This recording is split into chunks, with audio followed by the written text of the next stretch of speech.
Salutations à toutes et à tous. C'est toujours le frère Antoine Fadi, toujours dans les exhortations, dans la vérité, celle qu'amène Zulu Lassan, le seul enseignant. Nous allons aller, comme avec les frères, dans le livre de la démonologie.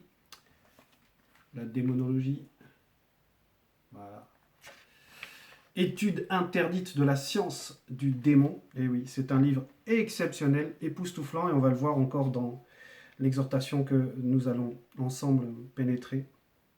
Nous allons aller page 64 à partir du verset 217 dans l'explication des démons du quotidien dans le couple. C'est le titre, les démons du quotidien dans le couple. Oui. Et c'est un sujet qui est extrêmement important parce que, comme il est précisé là dans ce titre, c'est dans le quotidien, c'est-à-dire que ça se produit chaque jour, tous les jours ça se produit, dans ce visible, et c'est dans le couple, c'est-à-dire que ce n'est pas forcément un couple qui est dans le verbe, mais ce sera encore pire pour ceux qui ne sont pas dans le verbe. Et ça peut arriver aussi aux couples qui sont dans le verbe, et on va pénétrer un peu plus en profondeur. Le titre, c'est « Les démons du quotidien dans le couple ». Le verset 217 nous dit ceci. « Comme il a été dit dans le verset 141, pour que les démons agissent dans le quotidien d'une personne jusqu'à la possession, il faut auparavant qu'une espèce de démon connu sous l'appellation de démon de circonstance, puisse agir, point. » Donc ici, effectivement, dans le livre de la démonologie, donc c'est une étude sur la présence des démons dans notre... on va dire, dans la vie de l'être humain.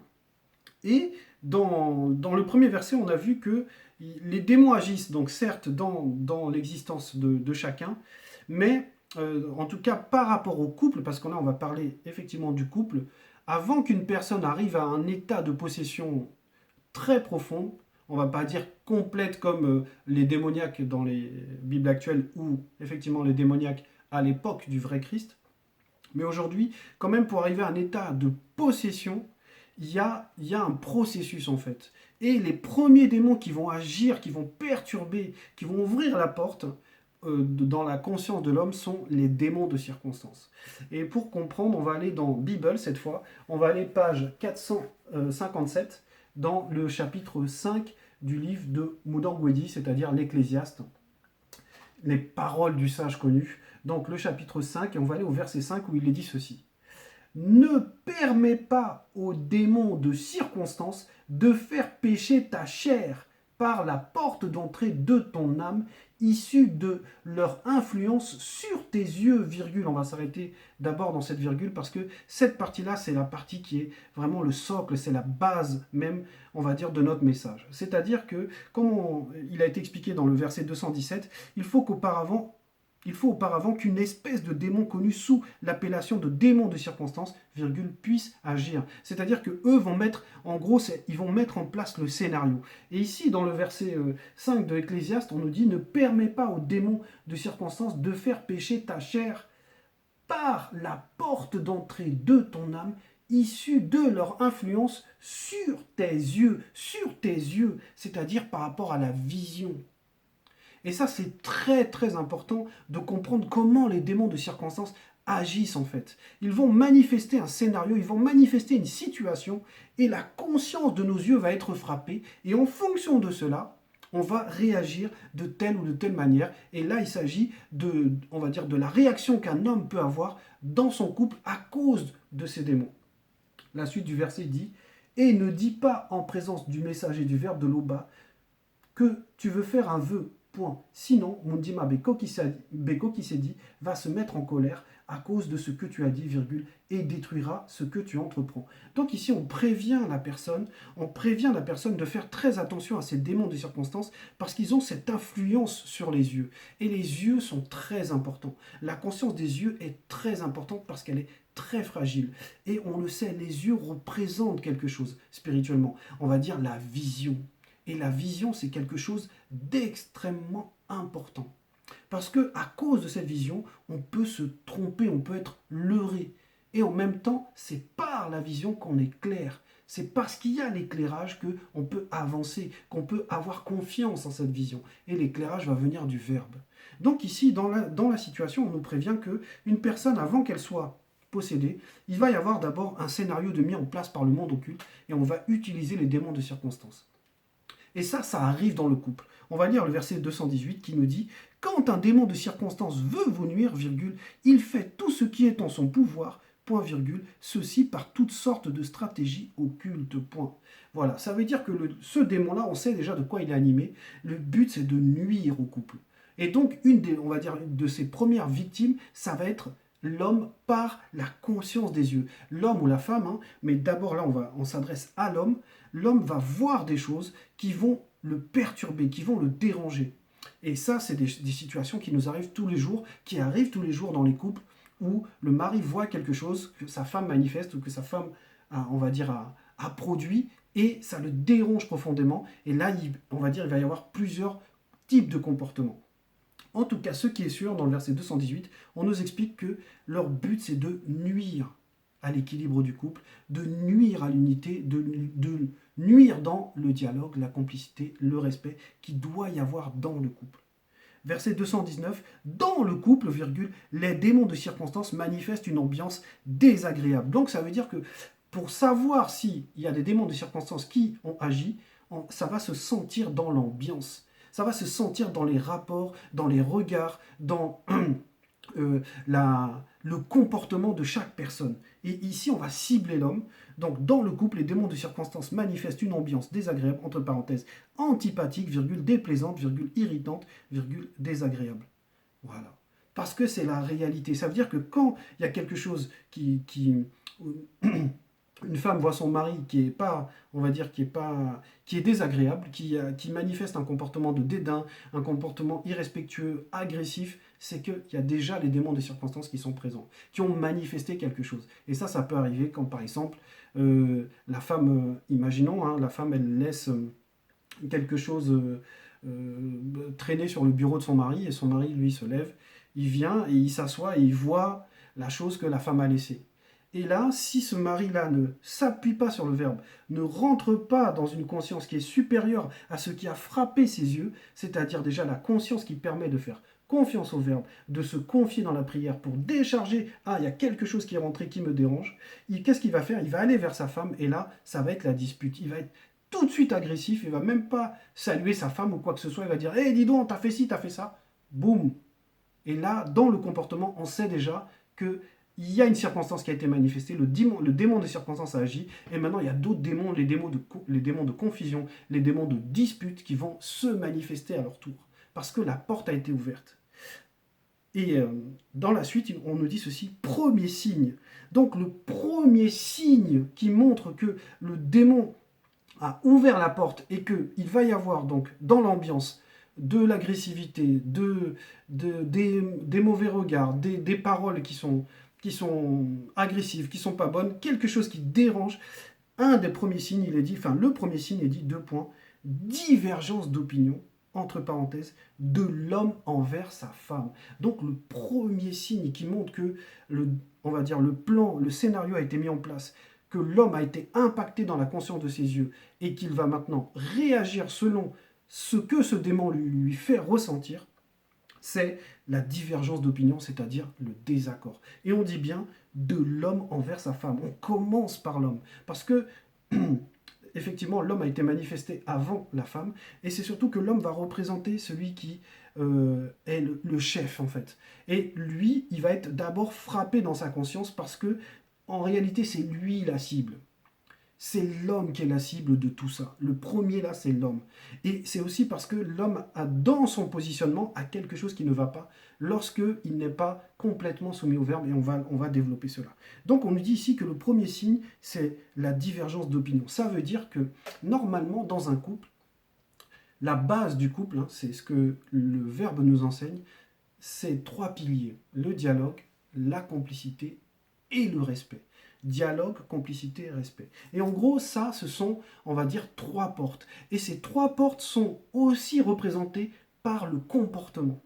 C'est-à-dire qu'on n'enseigne pas juste avec les mots, mais on enseigne aussi avec le comportement. Le dialogue est un comportement, la complicité se voit à travers un comportement, et le respect se voit à travers un comportement. Et le comportement, c'est une tenue qu'on revêt. Et si ce n'est pas le verbe qui nous habille, ce comportement, ou oui, on va dire ce comportement, peut varier, cette tenue peut varier, le dialogue peut varier, la complicité peut varier, et le respect aussi peut varier. Et ça peut être le contraire. Mais ce qui est important, c'est qu'ici, on nous dit divergence d'opinion, parce qu'on va commencer par le dialogue. Parce qu'à partir du moment où la porte du dialogue est fermée, celle de la complicité, on n'y a plus accès, et celle du respect, on n'y a plus accès non plus. Donc on va commencer par le dialogue, la divergence d'opinion. Moi, je me souviens je vais prendre cet exemple-là parce que c'est un exemple très fort sur normalement comment doit être le couple. C'est un exemple que chacun peut voir. Il y a un film qui est sorti récemment qui s'appelle R et qui raconte l'histoire de la signature du basketteur Jordan avec la marque de chaussures Nike. Et dans ce film, il y a une scène où le représentant va chez les parents de Jordan. Et il rencontre en premier son père.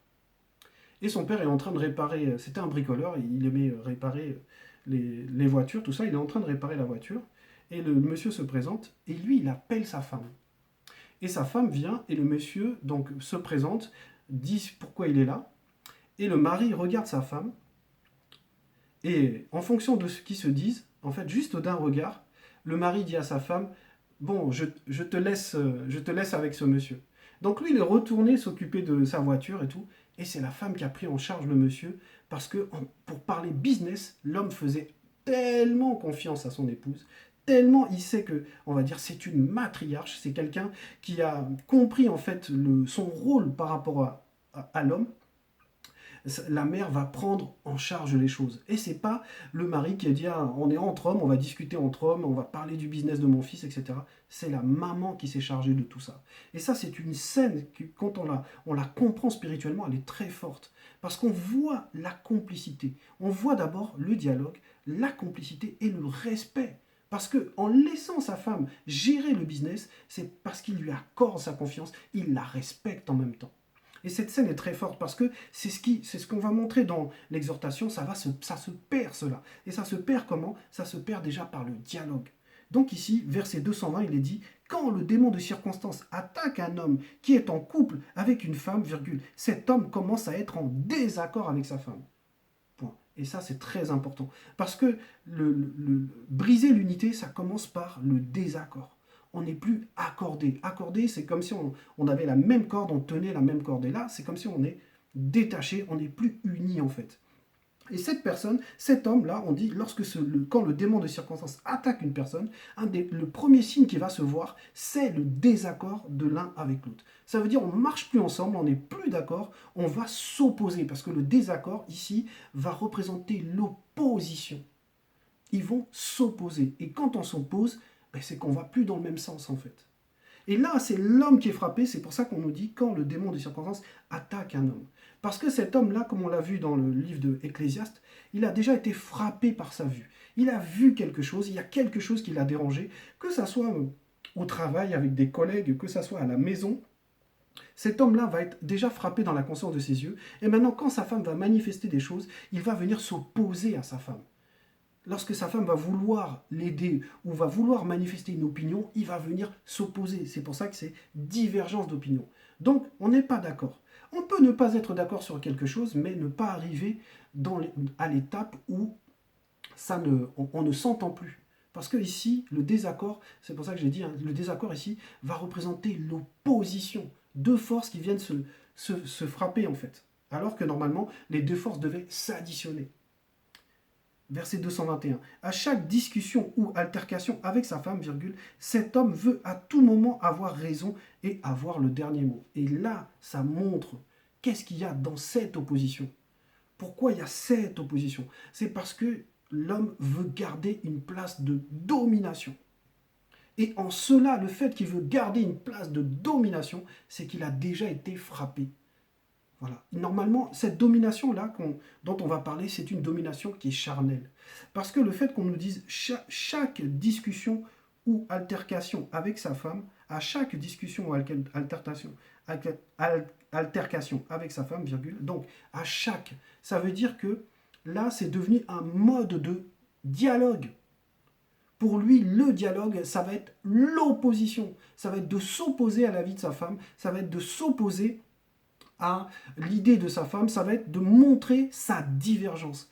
Parce que quand il est frappé, il va plus vouloir montrer son accord, il va vouloir montrer l'opposition. C'est pour cela que ça se passe à chaque fois, à chaque discussion ou altercation avec sa femme, virgule, cet homme veut à tout moment avoir raison et avoir le dernier mot. Ça veut dire qu'il veut montrer qu'il est dominant, qu'il est supérieur. Donc pour lui, la valeur qui est importante à ce moment-là, parce que sa conscience a été frappée, c'est que c'est lui le chef. Il doit donc légitimer sa position d'homme et il doit pour cela écraser ce qui vient s'opposer à lui. Donc voilà comment lui, dans sa conscience, il est déjà frappé. Il n'est plus dans l'unité, il n'est plus dans ce que la femme représente pour l'homme, c'est-à-dire sa gloire, parce que la femme c'est la gloire, c'est la représentation de la gloire de l'homme. Ça veut dire que l'homme tire, on va dire, une gloire du comportement de sa femme qui est selon le verbe normalement. Mais là, cet homme-là, c'est pas ce qu'il cherche. Il ne cherche pas à tirer gloire de cela, il cherche à écraser ou à manifester une forme de domination qui est charnelle. Ça, c'est une domination charnelle. C'est de vouloir prendre le dessus, avoir le dessus, coûte que coûte, avoir le dessus et écraser l'autre. Et ça, c'est parce qu'il est déjà frappé par le démon de circonstance qui a ouvert la porte. Donc on était dans le verset 221. Donc, comme je disais, le but de cette opposition, c'est la domination. Donc l'homme, lui, voit ce désaccord comme une opposition. Le fait que sa femme ne soit pas d'accord avec lui, c'est une opposition. Et pour lui, c'est le moyen, le moment de manifester son autorité, sa domination charnelle. Ce qui compte, c'est d'écraser l'autre. Verset 222, il ne veut pas écouter les conseils de sa femme, virgule, même si ces derniers se trouvent être de bons conseils, point. C'est-à-dire que le minimum de sagesse et de respect, il n'en veut même pas. Là, l'homme, il est complètement focalisé sur un blocage. Là, il ne veut même pas écouter. Donc, quand tu veux plus écouter, là, c'est déjà, là, c'est en gros, ce que ça va représenter, tout ce qu'on va voir là, c'est les différentes consciences de l'homme qui vont rentrer dans des ténèbres, qui vont s'obscurcir, qui vont perdre la vision. Donc au début, il était dans la confrontation, dans une opposition. Et maintenant, il est dans une position où il ne veut plus recevoir. C'est soit il donne, soit il se passe rien du tout, mais il n'est plus en position de réception. Il ne veut plus recevoir quoi que ce soit de sa femme. Et ça, c'est très dangereux. Parce que le verbe demande l'écoute d'abord. Avant de parler, il faut écouter. Et cet homme-là, il n'est plus dans l'écoute. Voilà, il veut qu'on l'écoute, mais lui n'est plus dans l'écoute. Donc il ne veut pas écouter les conseils de sa femme, même si ces derniers se trouvent être de bons conseils. Des exemples, il y en a plein dans des situations. Par exemple, on va prendre la santé parce que c'est un exemple qui est assez flagrant. Un homme qui a, on va dire, qui a une boule à quelque part là, et sa femme lui dit, mais tu sais, cette boule-là, il va falloir aller consulter, ce serait bien d'aller consulter là. Et l'homme dit, bah, de toute façon, moi, si on m'envoie voir un spécialiste, moi, j'ai pas de mutuelle. J'ai pas de mutuelle, j'en veux pas, c'est dépenser de l'argent pour rien. Ma santé, ça va. Il n'écoute pas sa femme, il est focalisé sur, ah ben non, c'est moi qui dirige, c'est moi qui décide.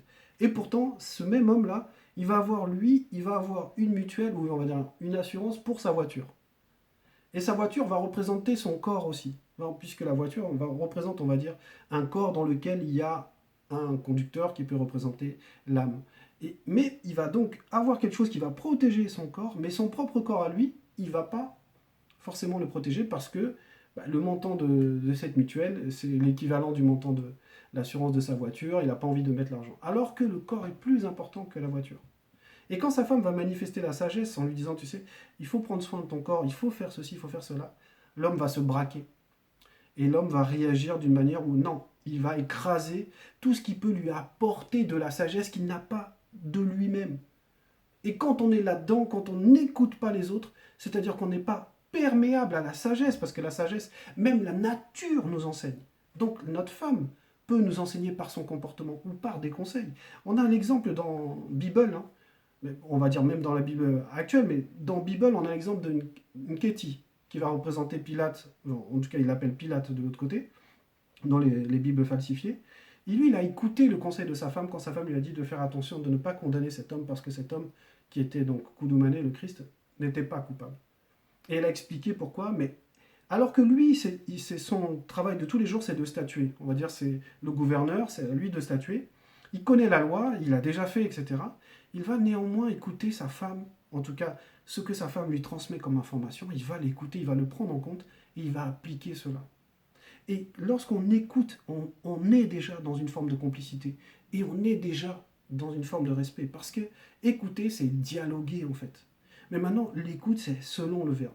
Et ici, cette personne, elle n'est plus dans l'écoute selon le verbe, elle ne veut rien entendre, c'est elle qui manifeste des choses, sinon elle ne reçoit plus rien.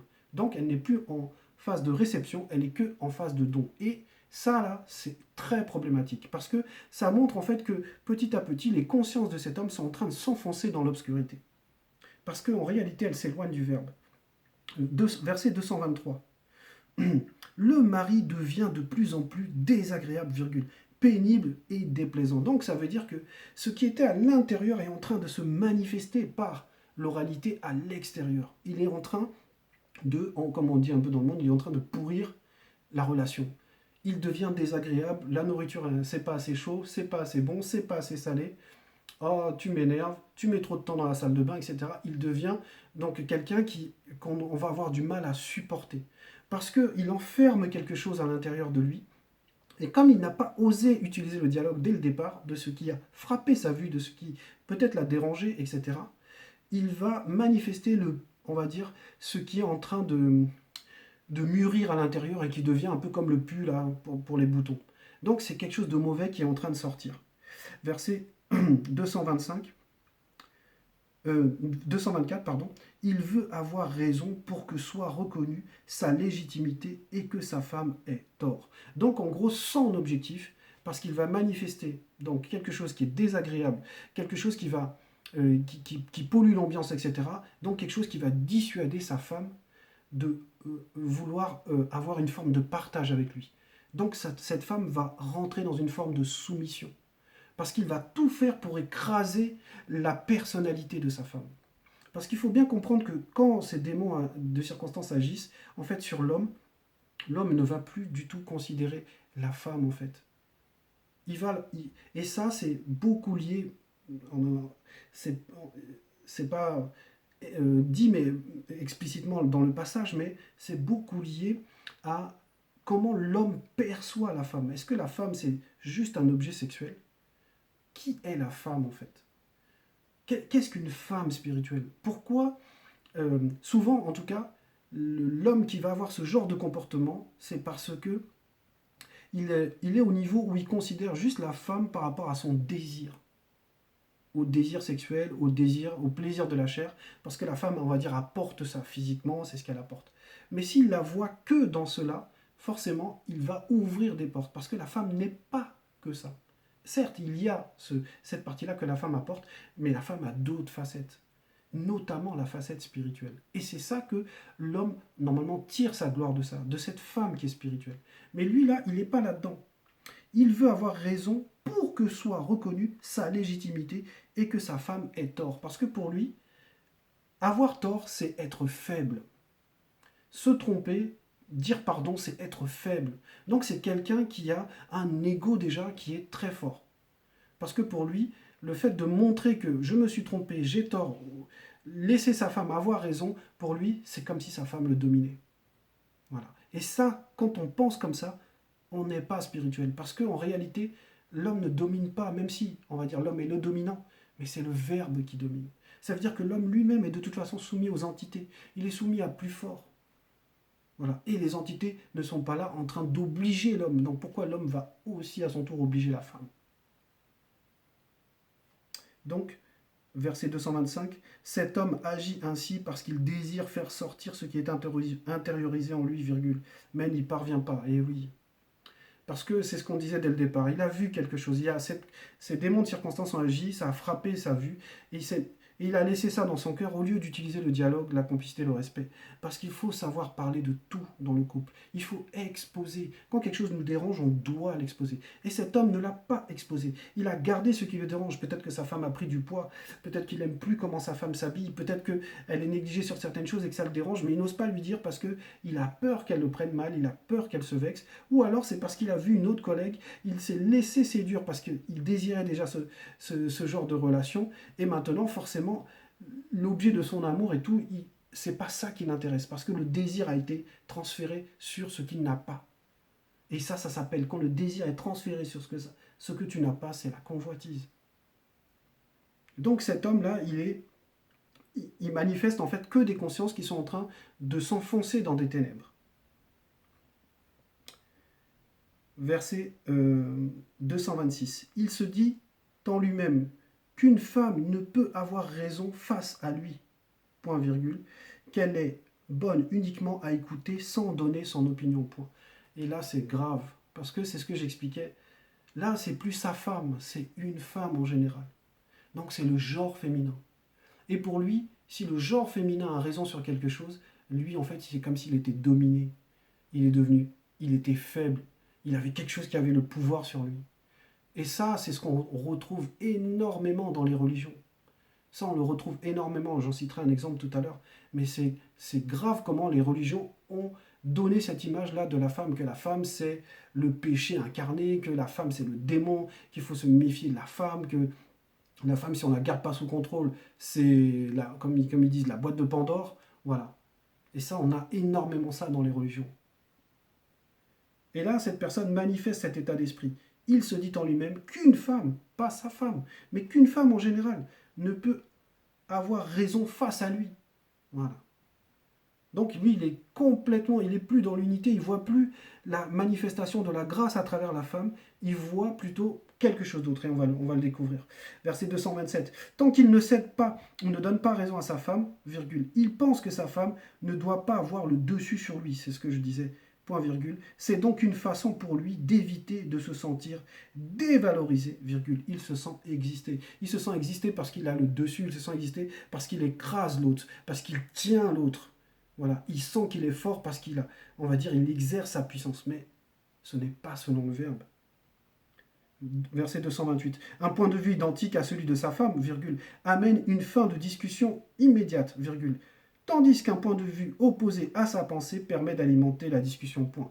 Donc voilà, là, en fait, là, ça devient grave, parce que la personne là, elle va préférer l'opposition, elle va préférer la dispute, elle va préférer le combat plutôt que l'accord. Ça veut dire que là, c'est devenu volontaire. Là, c'est plus juste le démon qui agit.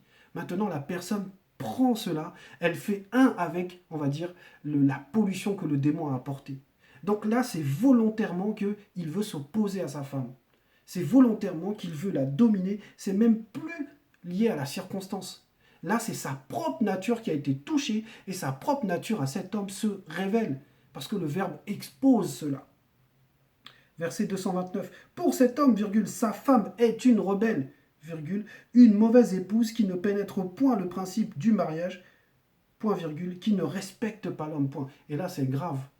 Parce que cet homme-là qui s'est marié, qui, on va dire, a choisi d'avancer avec cette femme, peu importe ce qui va se passer, mais de lui être fidèle, là maintenant il la voit complètement différemment. C'est-à-dire que sa vision, comme je disais, ses différentes consciences vont être rentrées dans les ténèbres. Là, sa vision est complètement faussée et il voit autre chose de sa femme. Il voit autre chose de la relation. Pour cet homme, virgule, sa femme est une rebelle. Ça veut dire que si on prend une personne qui est dans le verbe, il va penser que cette femme se rebelle à la loi du verbe.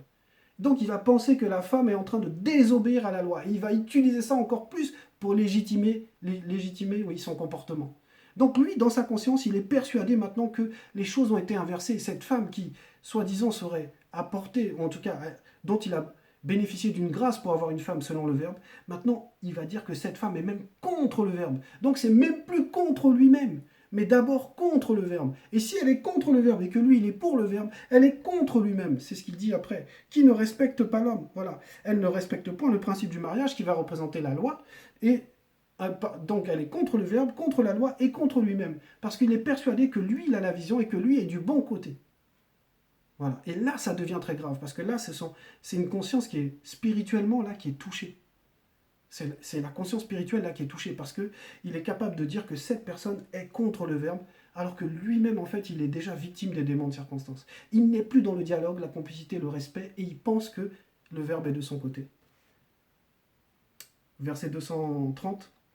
Car pour cet homme, virgule, sa femme est une sorcière pour avoir osé soutenir une opinion différente à la sienne. Donc à cause du fait qu'elle n'est pas d'accord avec lui, pour lui, le fait de ne pas être d'accord égale sorcellerie. Et sorcellerie, c'est quoi? C'est l'anti-vérité. Donc pour lui, cette femme, c'est un agent du monde occulte. Donc on passe de l'être aimé à être un agent du monde occulte. Que cette femme, elle est même en mission, parce que la sorcellerie, c'est l'anti-vérité, la sorcière, c'est celle qui sert l'anti-vérité. Donc en gros, c'est comme si elle était là pour le détruire. Donc de la grâce qui lui a été manifestée, maintenant il se dit, ah ben non, c'est devenu mon ennemi. Et oui, la femme là devient son ennemi. Parce que lui se pense être dans la vérité, et il va se persuader que c'est l'anti-vérité. Et ça, c'est très grave, parce que dans le monde, pour ceux qui ne sont même pas dans la parole, ça conduit à des féminicides, c'est-à-dire le meurtre des femmes. Et là, en ce moment, il y en a plein. Des gens qui égorgent leurs femmes, qui tuent leurs femmes, qui tuent les enfants. Voilà. Parce ils ont été frappés par ce démon de circonstance qui a ouvert la porte aux démons de confusion, aux démons de dispute, etc. Et jusqu'à la fin, ils pensent même que cette personne, elle est là pour le nuire. Et le moyen qu'il trouve pour lui, c'est même de désobéir à la loi et de tuer cette personne, pensant qu'il va se débarrasser de cette chose-là qui le ronge, cette haine, cette colère, alors que c'est le reflet juste de sa propre nature. Verset 231, cet homme souffre d'un manque d'estime de soi. Et là, c'est très important. C'est ce que je disais au départ, c'est la manière, si on n'est pas dans le verbe, là, c'est très grave, ça peut conduire, comme j'ai dit, au féminicide. Mais si on est dans le verbe, avant même le mariage, il faut avoir cette relation avec le verbe. Il faut qu'il y ait déjà cette estime de soi. Parce que quand on sait qui on est, on n'a pas besoin d'écraser les autres. On n'a pas besoin de dire aux autres, tu sais qui je suis, moi? Moi, je suis le fils d'un tel, etc. On n'a pas besoin de ça, on le sait. Parce qu'on vit une relation qui est, on va dire, dans le secret, qui est caché. Voilà. Parce que c'est ça la beauté du verbe. C'est l'humilité, pas besoin de se vanter d'eux. Et cet homme-là n'a pas d'estime de soi, il ne se connaît pas. Le verbe ne lui a pas encore montré combien le verbe estimait cette personne pour se présenter à lui et pour le faire changer, pour qu'il soit meilleur. Cet homme souffre d'un manque d'estime de soi ou d'anxiété sociale, c'est-à-dire qu'il ne se sent pas à sa place dans la société, il ne se sent pas valorisé dans sa société, et donc il va écraser ce qui peut lui apporter de l'amour, ce qui peut lui donner des conseils pour qu'il soit meilleur, il va écraser cela. Et les démons de circonstance le savent, ben oui, les démons connaissent ce qu'il y a dans l'homme, connaissent dans nos comportements, dans nos façons d'agir, dans notre regard, les démons ont déjà épié, ont déjà étudié tout ça. Ils savent que s'ils posent tel objet à tel endroit, ou qu'ils laissent la femme faire ça, parce que c'est pas eux qui vont poser, hein, ils ont pas de corps physique, mais que la femme manifeste cela, ils savent comment l'homme va réagir quand il va voir ça, comment il va se mettre en colère, comment il va hurler, comment il va se fâcher, ou comment il va garder ça dans son cœur, et puis lors d'un repas, il va sortir quelque chose de violent, parce que la porte a été ouverte déjà tout à l'heure. Et ça, c'est très délicat. Verset 232, pour lui, virgule, sa femme n'est bonne qu'à faire à manger, virgule, s'occuper du ménage et des enfants, entre parenthèses s'ils en ont, point virgule. Il ne se demande pas si sa femme peut ressentir de la fatigue, virgule, des sentiments et des envies, point. Et là, oui, c'est chosifier la femme. C'est-à-dire que là, il ne voit même plus un être humain en face, on va dire être humain, en face de lui. Il voit plus son semblable, en fait. Il voit quelqu'un qui est dénué de sentiments, dénué d'émotions. En fait, il n'est plus dans la compassion. Il n'est plus dans on va dire, dans le lien de la vérité. Là, il reconnaît même plus son semblable, qui agit, qui a des ressentiments, qui a des façons d'être comme lui. Et récemment, le Mouledi a fait une superbe vidéo sur le bon samaritain. Et l'initié en question, il a ressenti cette compassion, parce qu'il a vu un frère en fait. Mais là, le mari, là, il est plus là-dedans. Lui, il ressent plus ça. Il voit la femme comme, je disais tout à l'heure, et je voulais donner cet exemple, comme dans les religions. Et dans les religions, c'est grave. J'ai vu une vidéo là sur TikTok, et c'était genre de débat, de discussion dans un pays musulman. Et ils se demandaient si la femme pouvait conduire les voitures. Et là, il y a un moufti, je crois, bon, une autorité de leur religion, qui vient dire qu'en fait, si la femme elle conduit, pour aller faire des courses, elle utilise que la moitié de son cerveau déjà pour conduire, parce que l'autre moitié est déjà prise par les courses. Il fait tout un laïus sur, en gros, que c'est dangereux, qu'il ne faut pas laisser les femmes conduire. Voilà. Vous vous rendez compte à quel niveau la religion peut mettre l'homme par rapport à la manifestation d'une grâce pour lui, c'est-à-dire la femme. À quel niveau il peut considérer la femme comme juste un objet. C'est pour ça que dans ce verset-là, pour lui, virgule, sa femme n'est bonne qu'à faire. Voilà, en gros, la femme, elle est là juste pour euh, assouvir les désirs de l'homme, mais c'est tout. Ça s'arrête là. Elle n'a pas d'importance, elle ne sert à rien d'autre. Voilà. Et si elle se contente pas à ce rôle, c'est fini. Elle peut même perdre l'existence.